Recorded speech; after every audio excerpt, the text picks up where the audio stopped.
সকাল। সানরাইজ গুঁড়ো মশলা নিবেদিত কথায় সুরে জমজমাট সকালে আপনাদের সবাইকে স্বাগত। প্রতিদিন যেভাবে থাকি আজকেও চলে এসেছি আপনাদের কিছু কবিতা শোনাবো বলে। বৃহস্পতিবার দিন আমরা কবিতার আড্ডায় থাকি। সকালবেলা দুটো লাইন খুব মনে পড়ছে কবিগুরু রবীন্দ্রনাথ ঠাকুরের। মনেরে আজ কহ যে ভালো মন্দ যাহাই আসুক সত্যেরে লও সহজে। কেউ বা তোমায় ভালোবাসে, কেউ বা বাঁচতে পারে না যে। কেউ দেখিয়ে আছে, কেউ শিখে পয়সা ধারে না যে। কতকটা সে স্বভাব তাদের, কতকটা বা তোমারও ভাই, কতকটাই ভবের গতিক, সবার তারে নাহে সবাই। আসলে আমরা সত্যিটাকে খুব কমই গ্রহণ করতে পারি। সমস্যায় পড়ি, সমস্যা থেকে উত্তরণের পথ খুঁজি, কিন্তু সত্যিটাকে মেনে নিতে পারি না। আর এখানেই বোধহয় আমাদের সমস্যাটা আর কি। মানে সত্যিটাকে যদি আমরা সহজে মেনে নেই তাহলে হয়তো অনেক সমস্যার সমাধান খুঁজে পাই। আসলে সকাল সকাল কথাগুলো বলার একটাই কারণ, আমরা সকলেই ভালো থাকতে চাই, কিন্তু কিভাবে ভালো থাকবো সেটা কখনো কখনো আমরা খুঁজে পাই না, কারণ আমরা নিজেদের এত চারিদিকে ছড়িয়ে রাখি, ফলে সমস্যায় পড়ি অনেক। আর সবকিছুর পরেও আমাদের যেটা ভালো লাগার বিষয় সেটা হলো গান বাজনা। আমরা কেউ গান শুনতে ভালোবাসি, কেউ কবিতা শুনতে ভালোবাসি, কেউ গল্প করতে ভালোবাসি, আড্ডা মারতে ভালোবাসি, খেতে ভালোবাসি, বিভিন্ন বিষয় নিয়ে আমরা থাকতে ভালোবাসি। আজকে আমরা যে বিষয় নিয়ে আজকে সকালটাকে ভালো লাগার করে তুলবো সেটা কবিতা। আর আমাদের মধ্যে আছে নতুন প্রজন্মের দুজন শিল্পী, প্রিয়াঙ্কা কর্মকার। শুভ সকাল প্রিয়াঙ্কা। হ্যাঁ, আছে তথাগত বিশ্বাস। শুভ সকাল। আর আমরা সকাল সকাল আরেকজনকে পেয়ে যাই আমরা সব সময়, সে হলো দেবজিৎ দেবনাথ। শুভ সকাল দেবজিৎ। আরেকটা ভালো লাগার বিষয় হলো দেবজিতের হাসি। সকালবেলায় এলেই দেবজিৎ এত মিষ্টি করে হাসে, এত মিষ্টি ভাইটা, আমার সকালটা খুব ভালো হয়ে যায়। চলে যাবো আমরা কবিতায়। কি শুনবো? প্রথমে আমরা একটি ডুয়েট করছি, বর্ষার আড্ডা। এই হাসি খাওয়া আড্ডা গল্প সব মিলিয়ে আমাদের আজকের বর্ষার আড্ডা কবি রামচন্দ্র পালের। বাহ, আমার কথার সঙ্গে তাহলে মিলেই গেল না একেবারে সকালটা। শুনবো। আজ খুব মেঘ করেছে, আজ খুব বৃষ্টি হবে, এসো হোক সবাই মিলে জমিয়ে আড্ডা তবে। আনা হোক মশলা মুড়ি, বেগুনি গরম তাজা, চানাচুর খিচুড়ি আর সঙ্গে ইলিশ ভাজা। চা হবে মাঝে মাঝে, কফিও চলতে পারে, বাইরে বৃষ্টি হবে, বৃষ্টি অঝোর ধারে। কিছুটা তাস পেটা হোক, কিছুটা গল্প গুজব, কিছুটা খুনসুটি আর আড্ডার এই তো সুযোগ।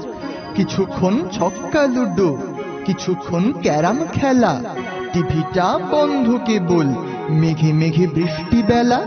কিছুটা কুইজ হবে, কিছুটা অন্তাক্ষরী, আম তেল মাখিয়ে আবার তেলে ভাজা মশলা মুড়ি। এবার আর চা খাবো না, এবারে কফি খাবো, চুটিয়ে আড্ডা দেওয়ার দিন এমন আর কি পাবো। খেতে খেতে গল্প এবং বর্ষার রবীন্দ্র গান, উতরল বৃষ্টি ভেজার নেশা তো তিনিই ধরান। আজ খুব রবি ঠাকুর, কবিতায় হৃদয় নাচে, অকারণ দুঃখ পাওয়া সে তো ফাও পাওনা আছে। কাকে যে এমন দিনে কি কথা বলবো কখন, যদি আজ হঠাৎ বাজে হঠাৎই তার টেলিফোন। স্কুল নেই কলেজও না, রেনি ডে আজকে ছুটি, থেকে থেকে ঘরের কোণে জলে জলে হাঁপিয়ে উঠি। কিছুটা ভিজবো জলে, কিছুটা হাত বাড়াবো, কবিতা পড়বো এবং কিছুটা উদাস হব। এরকম বৃষ্টি আবার কে জানে আসবে কবে, আজ খুব কাব্য এবং জমিয়ে আড্ডা হবে। আজ খুব কাব্য এবং জমিয়ে আড্ডা হবে।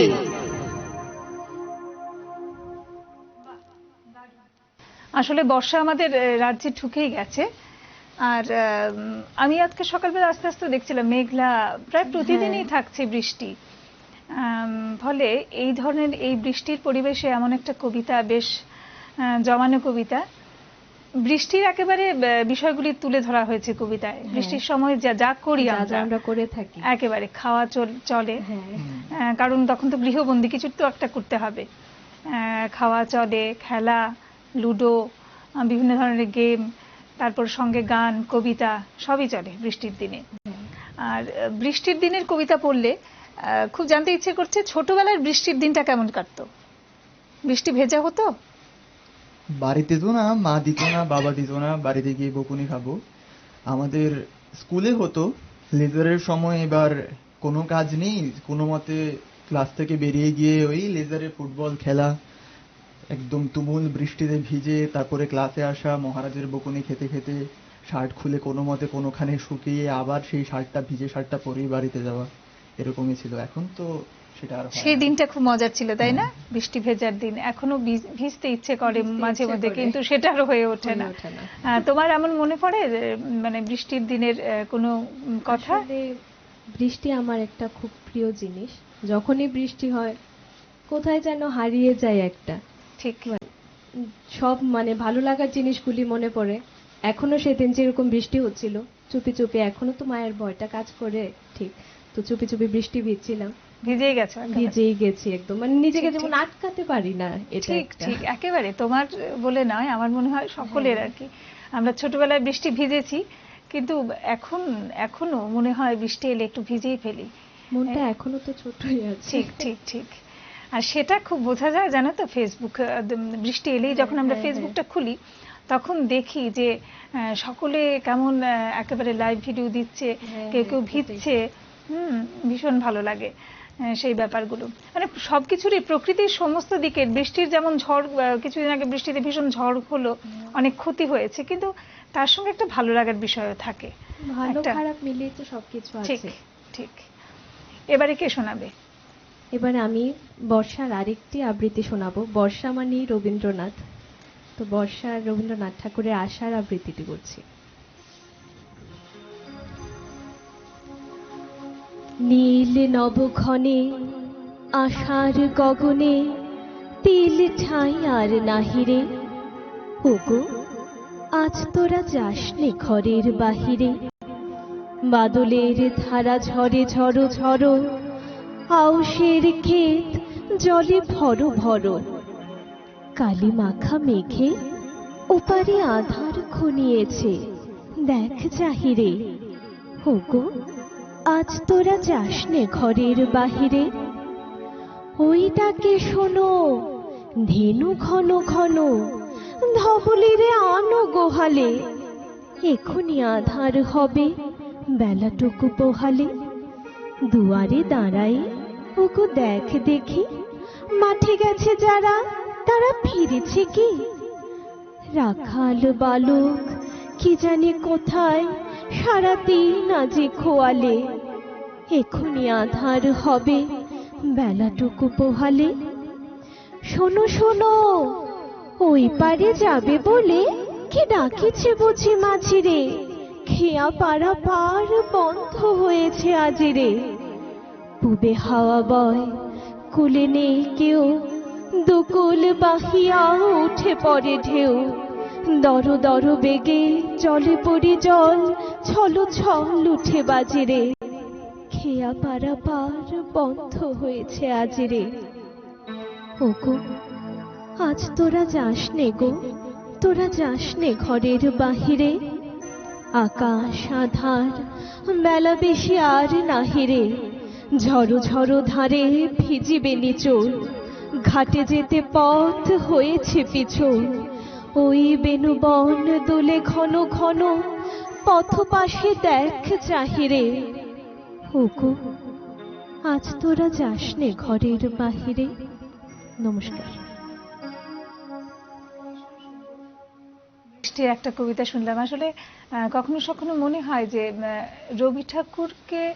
রবি ঠাকুর না চেনালে বোধহয় আমরা প্রকৃতির এত সৌন্দর্যতাটাকে তেমনভাবে উপভোগই করতে পারতাম না। রবি ঠাকুরের কবিতা পড়ে গান শুনে আমরা প্রকৃতির কাছাকাছি যেন আরো চলে যাই। বৃষ্টি হচ্ছে কিন্তু তার গানের মধ্যে দিয়ে যত বর্ণনা পেয়েছি বা বসন্তের যত গান কবিতার মধ্যে দিয়ে, রবি ঠাকুরের গান কবিতার মধ্যে দিয়ে আমরা প্রকৃতির বর্ণনা পেয়েছি, তাতে করে প্রকৃতিকে আরো যেন ভালোবাসতে শিখেছি আমরা। ফিলিংসটা আরোটা বেড়ে যায় একেবারে। রবীন্দ্রনাথের গীতবিতান বলো, সঞ্চয়িতা বলো, এগুলি পড়লে যেরকম মানে মনে হয় যেন আমার জন্যই লিখেছে, হয়তো কথাগুলি রিলেট করা যায়। একেবারে ঠিক, সবার জন্য এমনই মনে হয়, যে পড়ছে তার জন্যই যেন লেখা হয়েছে। কি করা হচ্ছে কবিতার পাশাপাশি? আমি এখন বিএড করছি, মাস্টার্স কমপ্লিট করার পর। বাহ, সেই সঙ্গে কবিতা চলছে পড়া। হ্যাঁ, এটা তো একটা লাইফের পার্ট বলতে পারো, এটা ছাড়া চলা যাবে না। ঠিক ঠিক। তথাগত কি শোনাবে এবার? রবীন্দ্রনাথ কবিতাগুলো আগে লিখে গেছেন, কিন্তু আমার মতে তিনি খুবই আধুনিক ছিলেন, ওনার সময়ের থেকে অনেকটাই এগিয়ে। আমি এখন শোনাবো আমাদের এই আধুনিক যুগের একজন কবির, একজন আমাদের দেশের ট্র্যাজিক হিরোই বলা যায়, আমার মতে আমার শ্রেষ্ঠ দেশনায়কের কথা, কবি শুভ দাশগুপ্তের আমি সুভাষ। বাহ। তোমার পাথরে দিয়েছি মালা, এত মালা এত ফুল, তুমি ঢাকা পড়ে গেছো, তুমি পাথর না ভুলে রাগ করতে। 56 বছর আগের এক মধ্যরাতে এলগিনে রোডের 3 তলার ঘরে আলো জ্বলছিল, চাদর গায়ের এক ছায়ামূর্তি পায়চারি করছিল অবিরাম। বাইরের রাস্তায় ইংরেজি পুলিশের চর সতর্ক সজাগ চোখে দেখছিল। তার সব সতর্কতাকে বুদ্ধ বানিয়ে তুমি তখন অন্ধকার চিরে ছুটে চলেছ আলোর পথে। দেশের মানুষ কাকপক্ষী কেউ টের পায়নি। তুমি চলে যাবার পর 56টা শীত, বর্ষা, গ্রীষ্ম উধাও। তুমিও সেই থেকে প্রত্যেক জানুয়ারিতে পৃথিবীর এপাড়া ওপাড়া সব মাটিতে তোমার অনশ্বর পায়ের ছাপ, সব রাইফেলে তোমার বুকের বারুদ, সব কুচকা আওয়াজে তোমার স্বপ্নের ছন্দ পরশ পাথরের মতো স্বাধীনতাকে খুঁজেছে তোমার অন্তরে লুকিয়ে থাকা খ্যাপা। তোমার গন্তব্য ছিল স্বাধীনতা, তোমার পথ ছিল স্বাধীনতা, তোমার স্বপ্ন ছিল স্বাধীনতা, তোমার প্রেম ছিল স্বাধীনতা। তুমি রক্ত চেয়েছিলে স্বাধীনতার জন্য, তুমি তাই পাথর। যারা স্বাধীনতার আড়ালে চেয়েছিল গদি, চেয়েছিল সিংহাসন, ইংরেজের ছেড়ে যাওয়া লুটের রাজ্যপাট, তারা রইল সুখী। ভারতবর্ষের টাকায় তাদের সুখ, তোমার নয়। ভারতবর্ষের অফিসে আদালতে তাদের ছবি, তোমার নয়। ভারতবর্ষের সংবিধানে তাদের সই সাবুদ, তোমার নয়।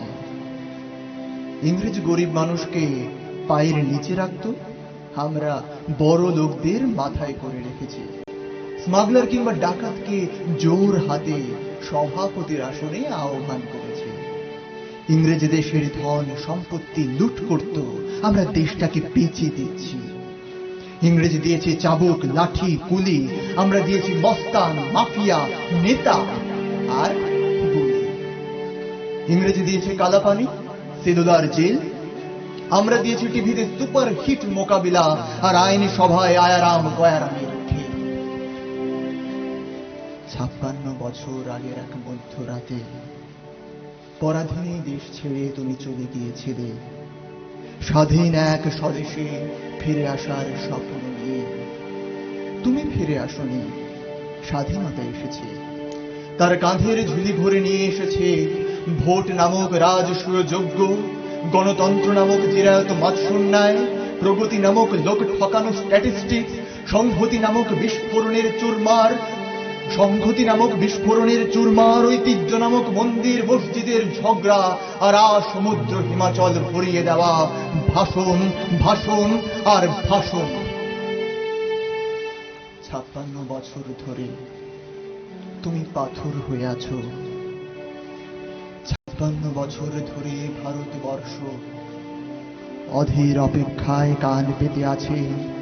ইথার তরঙ্গে কবে হঠাৎ শোনা যাবে স্বাধীনতার নিজস্ব কণ্ঠস্বর। আমি সুভাষ বলছি, নমস্কার। বাহ, আমার খুব প্রিয় কবি শুভ দাশগুপ্ত। শুভ দাশগুপ্ত বলে থাকেন যে আমার কবিতা না কবিতা। আসলে তিনি এত আমাদের সমাজের দিকগুলিকে, একেবারে কড়া বিষয়গুলিকে, যেগুলি অনেকেই অ্যাভয়েড করেন লেখায়, তিনি একেবারে লিখেছেন। আপোষহীন লেখা তার। হ্যাঁ, আর তাই বোধহয় তিনি বলে থাকেন যে আমার কবিতা না কবিতা। আর যাকে নিয়ে পড়লে তুমি, নেতাজি। আমাদের দেশে অনেক নেতা হয়েছে, যুগে যুগে অনেক নেতা এসেছে, কিন্তু নেতাজি একজনই যিনি আমাদের হৃদয় জুড়ে থাকেন, আছেন, থাকবেন। তার প্রতিকৃতিতে আমরা মালা দেই আর না দেই, তাকে আমরা কতটুকু সম্মান করেছি বা করছি জানি না, যোগ্য সম্মান আজও তাকে দিতে পারছি কিনা জানি না, কিন্তু তিনি আমাদের হৃদয় জুড়ে আছেন। তাই তিনি নেতাজি, আমাদের সকলের প্রিয়। যাই হোক, এরপরে তোমার কাছে যাব, কি শোনাবে? এবার আমি সুবোধ সরকারের শাড়ি কবিতাটি পড়ব।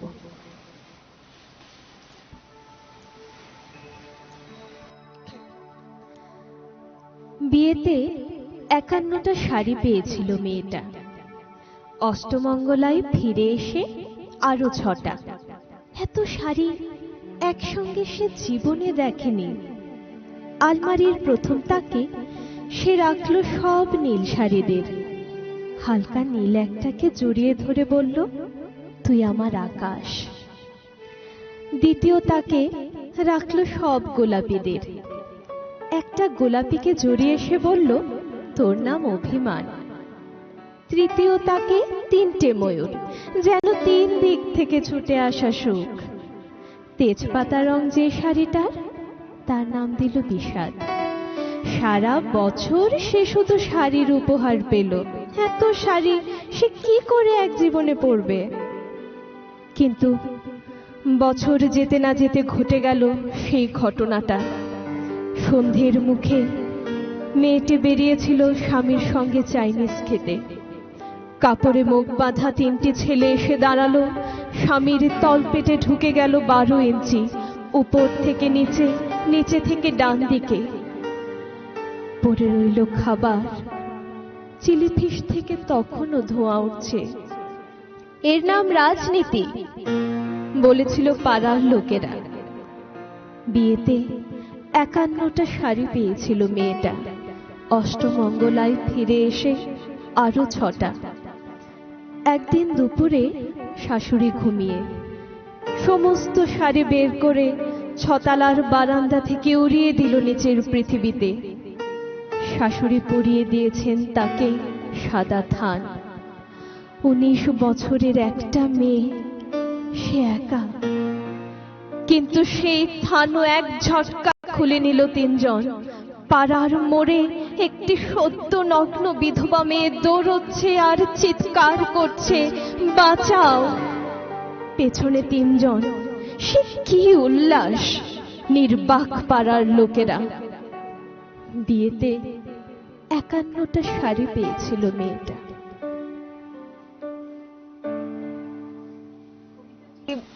আমাদের সকলেরই ভীষণ পরিচিত একটা কবিতা। প্রত্যেকটা রঙেরই একটা আলাদা মানে হয়, অর্থ হয়। কবিতাতে তার প্রকাশ আমরা দেখি।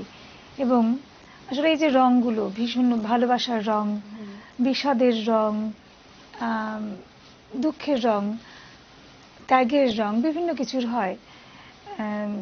শুভদাস এই কবিতাটার মধ্যে দিয়ে এই রঙের যে প্রকাশ আমরা দেখি, সেই সঙ্গে আমাদের সমাজের যে নির্মম সত্যটা ফুটে উঠেছে। এবং তখন যে সমস্ত রঙই ফিকে হয়ে যায় আমাদের সকলের কাছে।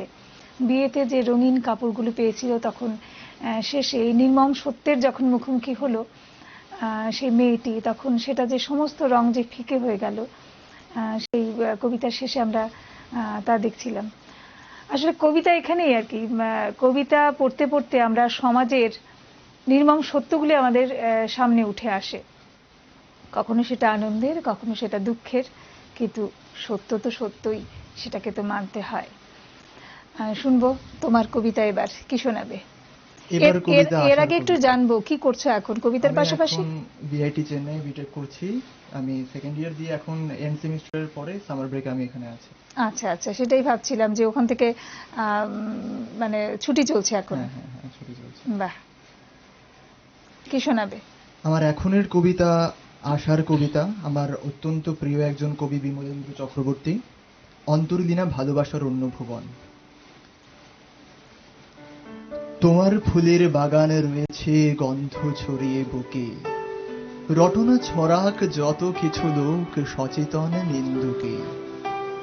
তোমার গুণে মুগ্ধ সবাই শিউলি বকুল ফুল, তোমার গানে মুক্ত করুক বন্ধ দুয়ার গুলো।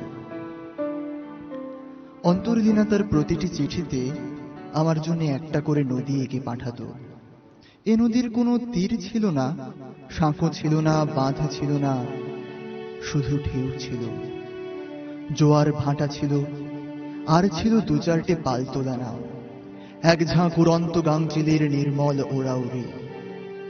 এত সব চিঠি পেয়ে আমি একদিন অন্তর্লীনাকে বলেছিলাম, তুমি এই পাহাড়ের থেকেও এত এত নদী আঁকছো কেন? অন্তর্লীনা উত্তরে শুধু একটাই শব্দ বলেছিল, স্বপ্ন। স্বপ্ন দেখতে ভীষণ ভালোবাসত অন্তর্লীনা। পুজোয়, নববর্ষে, সোমবার, বুধবার, শুক্রবার, এমনকি রবিবারেও কত শত স্বপ্ন এঁকে উপহার দিয়েছে আমায়। সেদিন সেই সব স্বপ্নের ভেতর জেগে থাকতাম আমি। এক বুক স্বপ্ন নিয়ে কি সুন্দর জেগে থাকা যায়। অন্তর্লীনাকে ভালো না বাসলে সেটা জানতাম না কোনোদিনই। উড়ুক আমার ভালোবাসা সুতো ছেঁড়া ঘড়ির মতো, পুরুক তাকে ধরতে সবাই তুমি কিংবা তোমার মতো। ভালোবাসার জন্য মানুষ মিছিল করুক, মিছিল করুক, ভালোবাসা নিয়েই মানুষ শূন্য মনের হৃদয় ভরুক। এসো সুন্দর, এসো রোদ্দুর, এসো হে স্নিগ্ধ আশা, হৃদয়ে হৃদয়ে জাগুক সুনীল নির্মল ভালোবাসা। অর্ধেক পৃথিবী যদি চুপ হয়ে যায়, অর্ধেক আকাশ জুড়ে যদি আধার নামে, পাহাড় এখন বড় অসহায়, পাহাড় এখন বড় হিংস্র। কি অদ্ভুত চুপ হয়ে আছে মানুষ, কি কিম্ভূত সব রাজনীতি, রক্তে লাল হয়ে যাচ্ছে ঘাস ও মাটি। পর্দার পেছনে পুতুল নাচের কালো ইতিহাসের রশি ধরে কে কে টানছে?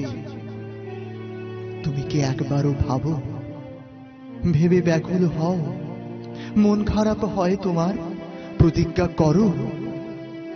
জানো, ভালোবাসা হারিয়ে গেলেই মানুষ পাথর হয়, ভালোবাসা হারিয়ে গেলেই হিংস্র হয় পৃথিবী। মানুষ বড় কাঁদছে, এসো অন্তর্লীনা, এসো আজ একসাথে ভালোবাসার গান গাই, মানুষের গান, জেগে ওঠার গান। নমস্কার। ভালো একটা কবিতা পড়লে, আমাদের রাজ্যের বিশিষ্ট কবি বিমলেন্দু চক্রবর্তীর কবিতা পড়লে তুমি। আসলে কবির ভাষায় বলতে হচ্ছে যে সকলের মধ্যে ভালোবাসা জিয়ে থাকুক, নয়তো হিংস্রতা আরো বেড়ে যাবে, সমাজের খারাপ দিকগুলি আরো বেশি প্রকট হয়ে উঠবে। তাই সকলের মধ্যে, একেবারে সকলের মধ্যে ভালোবাসা বেঁচে থাকুক। কবি বলেছেন, কবির সঙ্গে আমরাও বলছি। আমরা শুনবো কবিতা, কিন্তু নিতে হবে ছোট্ট একটা বিজ্ঞাপন বিরতি। বিরতির পরে আবার ফিরে আসছি, সঙ্গে থাকবেন। বিরতির পরে আপনারা দেখছেন কথায় সুরে জমজমাট সকাল, যেটি নিবেদন করছেন সানরাইজ গুঁড়ো মশলা। আর আমাদের সঙ্গে আজকে আছে প্রিয়াঙ্কা এবং তথাগত, রাজ্যের দুজন নতুন প্রজন্মের শিল্পী। আসলে আমাদের এই অনুষ্ঠানগুলো, সকালের অনুষ্ঠানগুলোতে আমরা রাজ্যের বিভিন্ন অংশের শিল্পীদের আমন্ত্রণ জানাই। আমাদের রাজ্যে ছড়িয়ে ছিটিয়ে আছে অনেক উদীয়মান শিল্পীরা, তাদেরকে আমরা শুনতে পারি এই অনুষ্ঠানের মধ্যে দিয়ে, তাদের গান, কবিতা। চলুন আবার চলে যাই, কি কবিতা শোনায় দেখি। প্রিয়াঙ্কা শোনায়। এখন আমি আমাদের রাজ্যের সম্পর্কে একটা লেখা কবিতা অপরাজিতা রায়ের ত্রিপুরা কবিতাটি শোনাবো। বাহ,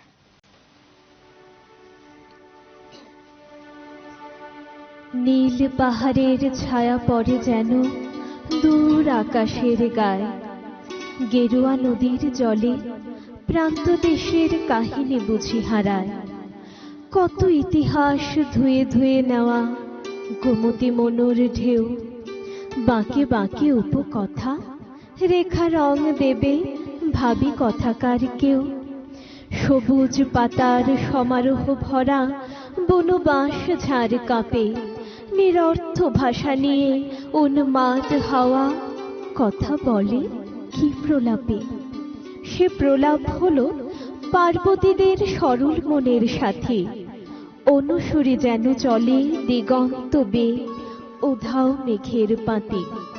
ঘন অরণ্য ছন্দ পেয়েছে পাহাড়ি মেয়ের নাচে, বনানীর বোবা সুর লীলায়িত দেহে আশ্রয় পেয়ে বাঁচে। রাঙামাটি ধোয়া বন্যার জল দুর্বার ছুটে আসে, ভ্রুকুটিরে করে হেলা জীবনের পাশে স্থান দেয় অনায়াসে। পৃথিবী যেখানে যন্ত্র জটিল, আকাশে ধোঁয়ার বিষ প্রতিটি দণ্ড বলে, মানুষ যেখানে ব্যস্ত অহর্নিশ, নেহাতে নিরস গত্য রুটিনে বাধা জীবনের ছক। এই দেশ যেন তার শ্যাম অবকাশে হয়েছে পরিপূরক, উচ্ছল যেন সবুজ রসের একটি পাত্র সুরা, অমৃত অঙ্গীকারে আপন রঙে ভাস্বর এ ত্রিপুরা।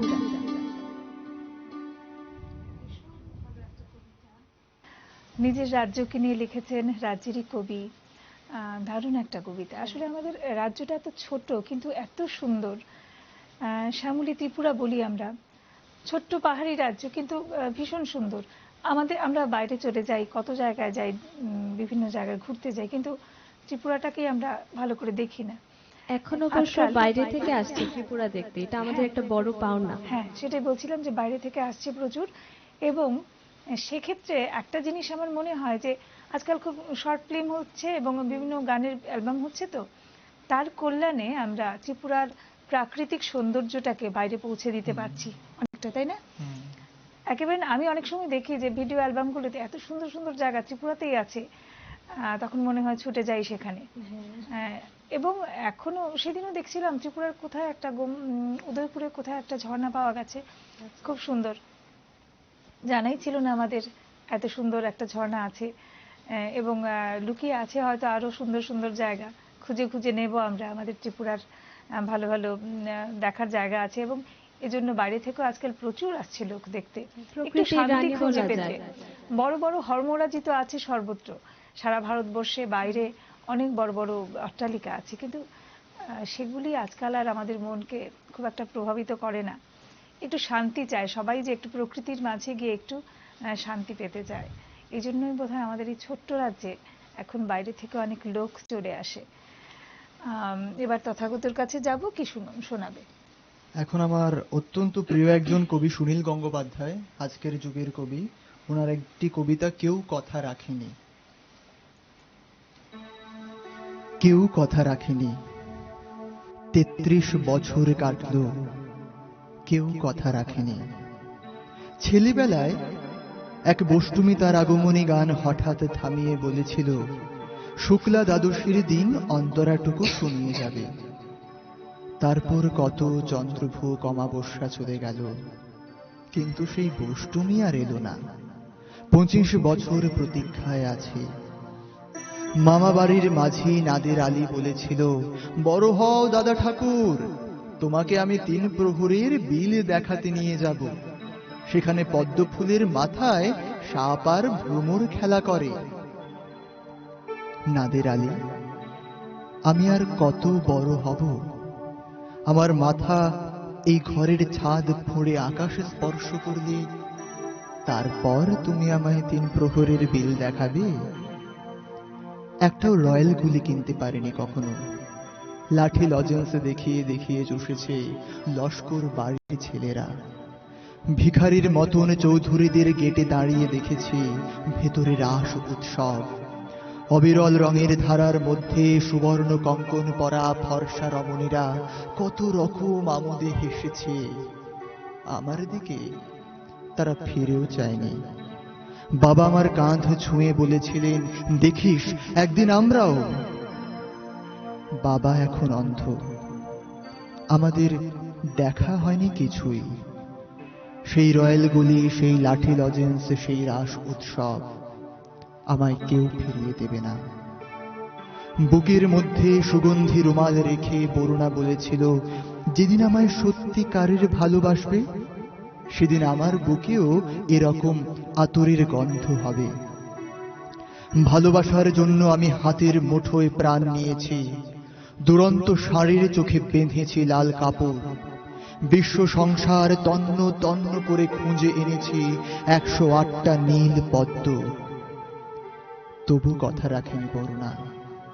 এখন তার বুকে শুধুই মাংসের গন্ধ।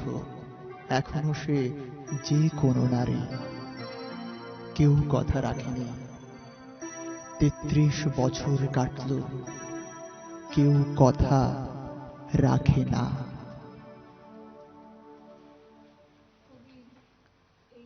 কবিতাটা আসলে হয়তো আমাদের সকলেরই জীবনে এমন ঘটে, এমন অহরহ ঘটছে, বা আমরাও হয়তো এরকম করে থাকি, তাই না? ভুলেই যাই কাকে কি বলেছিলাম বা কাকে কি বলেছি।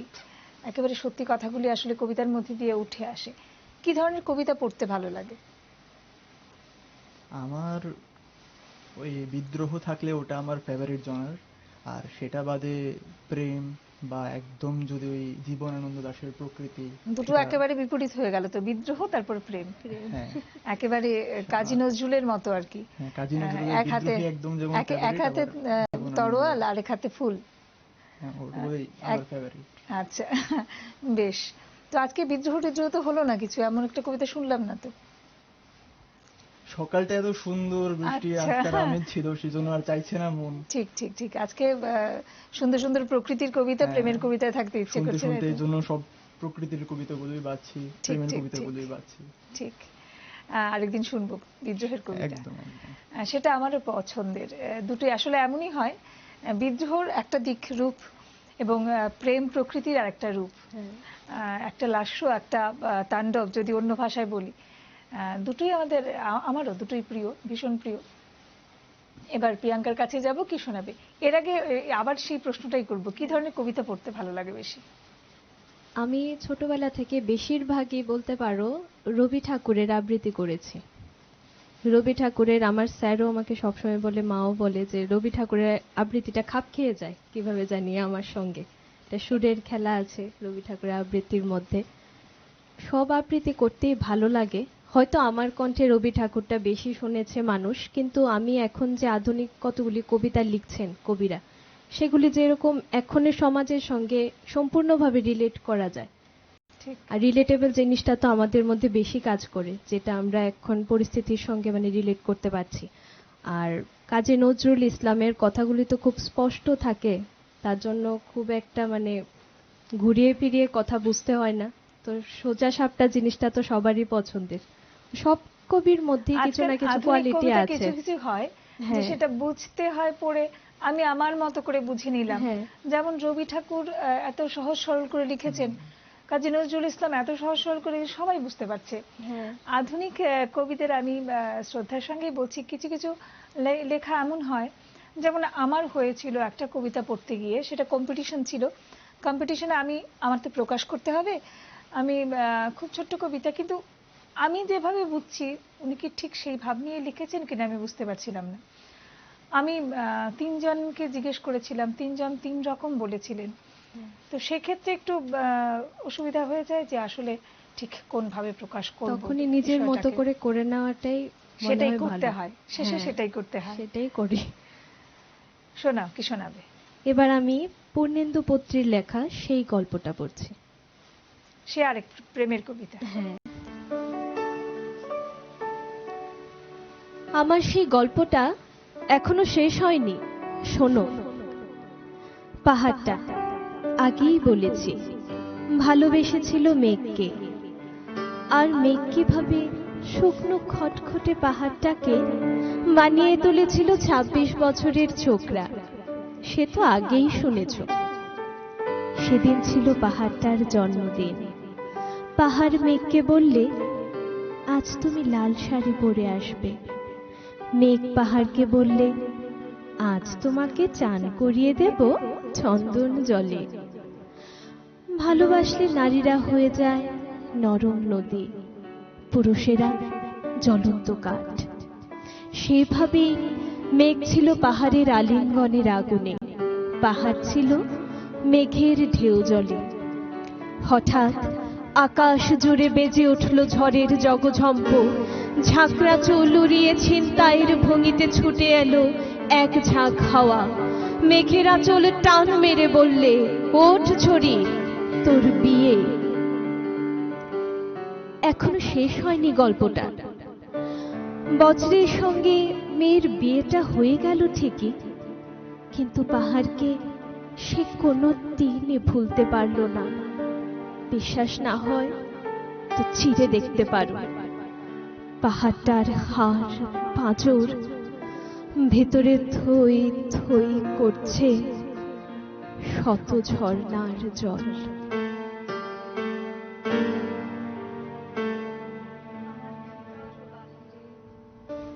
অন্তরে অন্তরে আছো তুমি হৃদয় জুড়ে, কবিতাটির পরে এই গানের লাইনটি চলে এলো।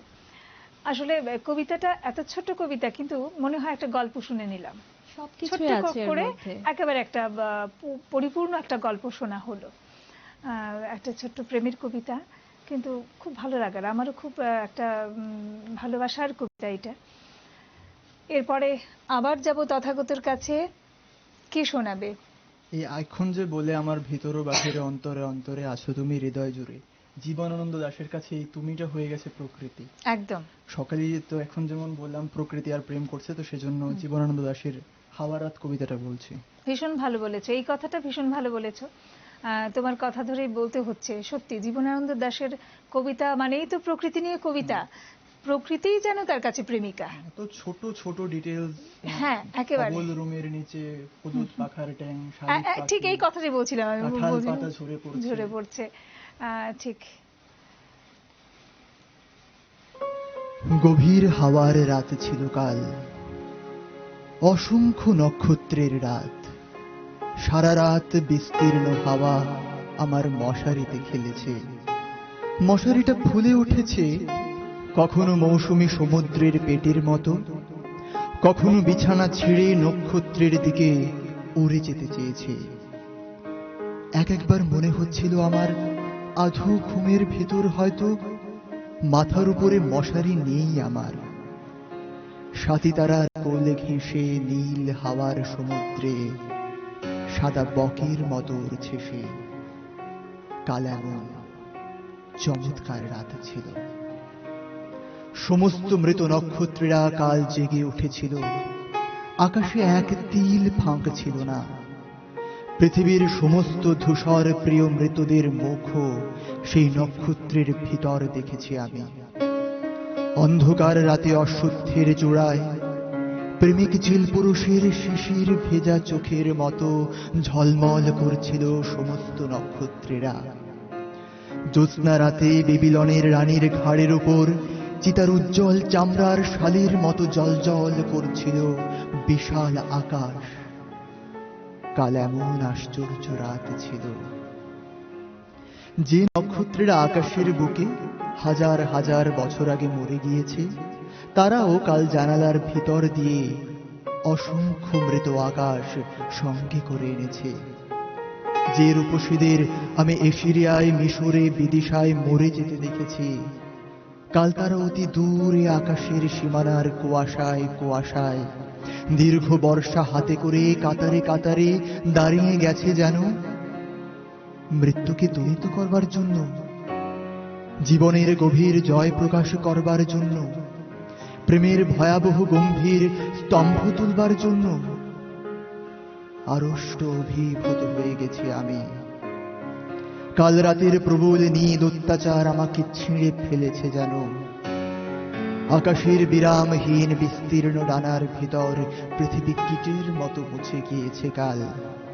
আর উত্তুঙ্গ বাতাস এসেছে আকাশের বুক থেকে নেমে আমার জানালার ভিতর দিয়ে সাঁই সাঁই করে সিংহের হুঙ্কারে উৎক্ষিপ্ত হরিত প্রান্তরের অজস্র জিব্রার মতো। হৃদয় ভরে গিয়েছে আবার বিস্তীর্ণ ফেল্টের সবুজ ঘাসের গন্ধে। দিগন্ত প্লাবিত বলিয়ান রৌদ্রের আঘ্রাণে মিলনোন্মত্ত বাঘের গর্জনের মতো অন্ধকারের চঞ্চল বিরাট সজীব রোমশ উচ্ছ্বাসে জীবনের দুর্দান্ত নীল মত্ততায় আমাদের হৃদয় পৃথিবী ছিঁড়ে উড়ে গেল। নীল হাওয়ার সমুদ্রে স্ফীত মাতাল বেলুনের মতো গেল উড়ে একটা দূর নক্ষত্রের মাস্তুলকে তারায় তারায় উড়িয়ে নিয়ে চলল একটা দুরন্ত শকুনের মতো। বাহ, ভীষণ ভালো একটা কবিতা শুনলাম। আসলে যেটা বলছিলে যে জীবনানন্দ দাশের কবিতা, প্রকৃতিকে এত কাছ থেকে আমরা দেখতে পারি, ঘরে বসে আস্বাদনের একটা বোধহয় দুটো কবিতা পড়লে জীবনানন্দ দাশের বোধহয় সেই বিষয়টা হয়ে যায় আর কি। বিশেষত গ্রাম বাংলার বিষয়গুলিকে, এত ছোট ছোট বিষয়গুলিকে তুলে ধরেছেন।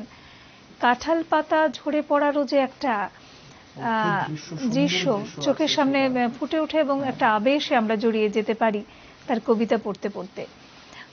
জলেরও যে একটা আলাদা গন্ধ আছে, সেটা আমি প্রথমে জীবনানন্দ দাশের কবিতা পড়েই বোধহয় বুঝতে পেরেছিলাম যে কচুরিপানার যে জল, সেগুলিরও একটা আলাদা গন্ধ থাকে যখন পাশ দিয়ে হেঁটে যাওয়া যায় গ্রামের পথে। ভীষণ ভালো লাগে কবিতা। জীবনানন্দ দাশের মানে প্রকৃতির কবিতাগুলো আর কি, প্রকৃতি নিয়ে যেগুলি লিখেছেন।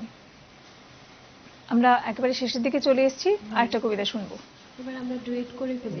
বাহ, সেটা খুব ভালো হবে। একেবারে দুজনে শুরু করেছে দুজন মিলে, এবার শেষ হবে দুজন মিলে। শুভ দাশগুপ্তেরই কবিতা প্রেম।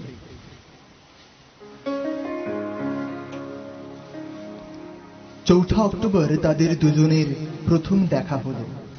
তখন বিকেল ঘনিয়ে আসছে, বাতাসে শীতের আমেজ। 10 অক্টোবর তাদের দীর্ঘক্ষণ কথা হলো টেলিফোনে।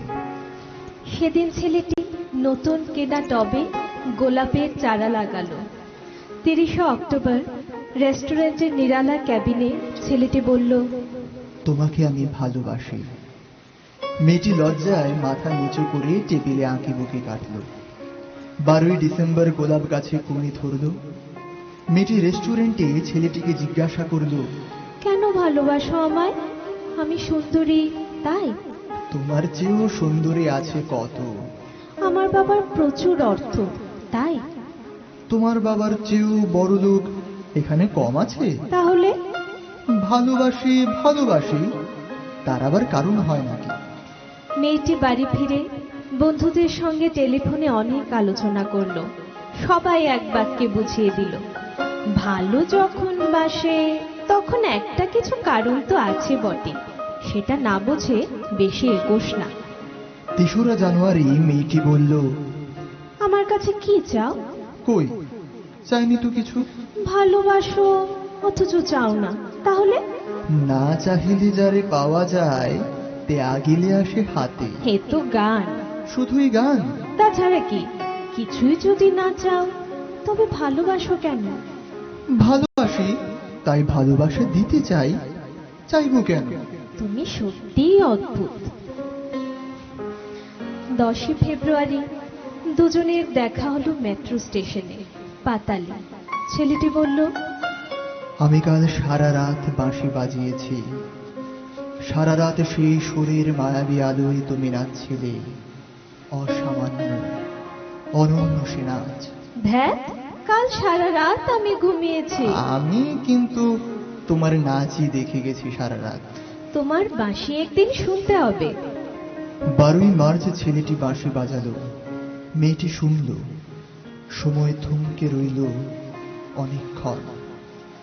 বাঁশি যখন থামলো, মেয়েটির 2 চোখ ভরা জলে বলল, বাঁশি শুনতে শুনতে আমার ঘুম এলো আবেশে। আমি দেখলাম আমি নাচছি মেঘের মাঝখানে, তারাদের পাশে আমি নাচছি, আকাশে ফুলের গন্ধ। ডাক্তার আমায় বাঁশি বাজাতে নিষেধ করেছেন। সে কি, কেন? বাঁশি আমাকে টেনে নিয়ে যায় স্বপ্নের মধ্যে। ডাক্তার বলেছে স্বপ্ন দেখে আমার মস্তিষ্কের শিরা উপশিরায় জট পাকিয়ে যাচ্ছে। তাহলে ভাবছি 16 এপ্রিল মেয়েটি বলল, আমার বন্ধুরা বলেছে তুমি খুব ভালো, অসাধারণ, কিন্তু তুমি সৃষ্টি ছাড়া, তোমার স্বপ্ন সব অর্থহীন। আমি জানি। স্বপ্ন টপ্ন ছেড়ে দিতে পারো না তুমি? না। না, তাহলে তুমি তো আমাকে হারাবে। তোমায় পাইনি তো কখনো। 5ই মে ছেলেটির মস্তিষ্কে অপারেশন হলো। একটু সুস্থ হতে মেয়েটি এসে বলল, ভালো আছো তো? এখন আর স্বপ্ন দেখছো না তো? দেখছি আরো সুন্দর সব স্বপ্ন। তাহলে তো দেখছি অপারেশনটা আদৌ সফল হয়নি। বাড়ি ফিরে বন্ধুদের ফোন করলো মেয়েটি। বন্ধুরা এক বাক্যে বললে, বাঁশি বাজানো, স্বপ্ন দেখা সবই ব্যাকডেটেড, সৃষ্টি ছাড়া। তুই আর লোক পেলি না? তুই এত রূপসী, তোর এত উজ্জ্বল প্রসপেক্ট। ভালো যদি চাস তাহলে শিগগির বিয়ে করে ফেল তোর দাদার বন্ধুকে। উনি তো শুনলাম ক্যানাডাতেই সেটেল করবেন। 7ই জুলাই মেয়েটি আবার জিজ্ঞাসা করলো, তুমি সত্যি কি চাও বলো তো? তুমি আরো সার্থক, আরো সুন্দর হয়ে ওঠো। ব্যাস, আর কিছু না? আর চাই স্বপ্ন দেখতে। ও, স্বপ্ন তাহলে তুমি ছাড়তে পারবে না? না। তাহলে থাকো তুমি স্বপ্ন নিয়ে। 12ই আগস্ট গোলাপ গাছে ফুল ফুটলো অনেক। সেদিন দুপুরে ছেলেটির মস্তিষ্কে আবার অপারেশন হলো। 13ই সেপ্টেম্বর ছেলেটি মারা গেল। 14ই সেপ্টেম্বর মেয়েটির শুভ বিবাহ সুসম্পন্ন হলো কানাডাগামী সেই পাত্রীর সঙ্গে। 20শে সেপ্টেম্বর গোলাপ গাছটি হঠাৎ ঝড়ে উপড়ে গেল। সেদিন সন্ধ্যার বিমানে মেয়েটি হানিমুনে গেল। যাবার আগে বন্ধুদের বলে গেল, স্বপ্নের চেয়ে বাস্তব অনেক ভালো, অনেক মধুর। স্বপ্ন দেখে কেবল বোকারা। 4 অক্টোবর ছেলেটির মা ঝরে পড়া গোলাপ গাছটিকে সযত্নে তুলে ফেলে দিলেন। শূন্য টবে তখন কয়েকটা পোকা, কয়েকটা মাছি। আমি কেউ জানি না ওগুলো পোকা মাছি নাকি ছেলেটির স্বপ্ন। আমরা ঠিক জানি না, আমরা কেউই ঠিক জানি না। ভীষণ ভালো একটা কবিতা শুনলাম আমরা। আমাদের সঙ্গে আজকে ছিল প্রিয়াঙ্কা এবং তথাগত এবং দেবজিৎ। ভীষণ ভালো একটা কবিতা শুনলাম, কিন্তু কবিতার পরেও বলছি সবাইকে স্বপ্ন দেখা বন্ধ করবেন না। সকলে স্বপ্ন দেখবেন, ভালো ভালো স্বপ্ন, কারণ স্বপ্নগুলি আমাদের সার্থক হয়ে ওঠে একদিন, তাই না? স্বপ্ন দেখা বন্ধ করলে হবে না, স্বপ্ন দেখতে হবে। ঠিক সেটা হয়তো খুবই অভিমান করে বলেছেন, তার অভিমানের প্রকাশ করেছেন এই কবিতার মধ্যে দিয়ে। যাই হোক, একটা সুন্দর সময় কাটালাম, তাই না? আমরা সকালটা এভাবে আমরা থাকবো প্রতিদিন, কোনোদিন গান নিয়ে, কোনোদিন কবিতা নিয়ে। আজকে আমাদের অনুষ্ঠান এখানেই শেষ করতে হচ্ছে। নমস্কার।